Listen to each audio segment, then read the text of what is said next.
ओम शांति। आज है 10 दिसंबर 2021 और आज के दिन बाबा हमें कर्मातीत बनाने के लिए जो इशारे दे रहे हैं उसमें न्यारेपन की एक विधि बाबा ने हमें बताई है, जो वैसे तो हम सभी जानते हैं, लेकिन कई बार उस शब्द का हम अर्थ भी नहीं समझ पाते गहराई से, करते समय भी उसको भूल जाते हैं और कभी कभी तो उसको उल्टे ही रूप में ले लेते हैं। तो आइए जानते हैं क्या है बाबा के आज के विशेष इशारे। कर्मातीत अर्थात कर्म के किसी भी बंधन के स्पर्श से न्यारे, ऐसा ही अनुभव बढ़ता रहे। कोई भी कार्य स्पर्श ना करे और करने के बाद जो रिजल्ट निकलती है उसका भी स्पर्श ना हो, बिल्कुल ही न्यारापन अनुभव होता रहे, जैसे कि दूसरे कोई ने कराया और मैंने किया। निमित्त बनने में भी न्यारापन अनुभव हो। जो कुछ बीता फुल स्टॉप लगाकर न्यारे बन जाओ। आज बाबा ने हमें जो अव्यक्त इशारों में शिक्षा या सावधानी दी है वो है कि हम ना तो कर्म के बंधन में करते हुए बंधे। आज तो बाबा ने उल्टा उसकी एक और हमको आगे एडवांस स्टेज बताई, जो स्पर्श भी ना करे। बंधन में बंधना तो बहुत आगे की बात है, लेकिन वो स्पर्श ही ना करे हमें, इतनी न्यारेपन की स्थिति।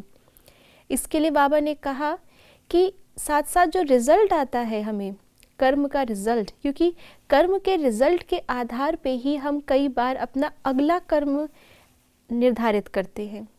मान लीजिए हमने कोई सेवा की और वो सेवा में रिजल्ट उतना अच्छा नहीं आया, कोई मेला प्रदर्शनी की या कोई नई बाबा की सेवा की कोई हमने युक्ति खोजी और पहली बार में सफल नहीं हुई, तो उस रिजल्ट के आधार पर, क्योंकि उस रिजल्ट से हम प्रभावित हो गए, दिल शिकस्त हो गए, उस रिजल्ट के आधार पे हम कई बार उसी प्रकार की अगली सेवा करने से अपने आप को रोक लेते हैं, बंधन में बांध लेते हैं।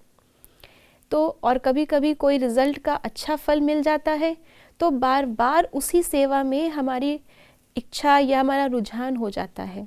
तो इसलिए बाबा ने कहा कि निमित्त बनकर के सेवा करनी है। कई बार निमित्त को हम एक उल्टे रूप में ले लेते हैं कि मैं निमित्त हूँ, अर्थात मेरे पास पावर है। निमित्त बाबा की पावर है और हमारे लिए वो जिम्मेवारी है। निमित्त अर्थात सेवाधारी, जो हमेशा बाबा के सामने हाजी करता हुआ प्रस्तुत हो।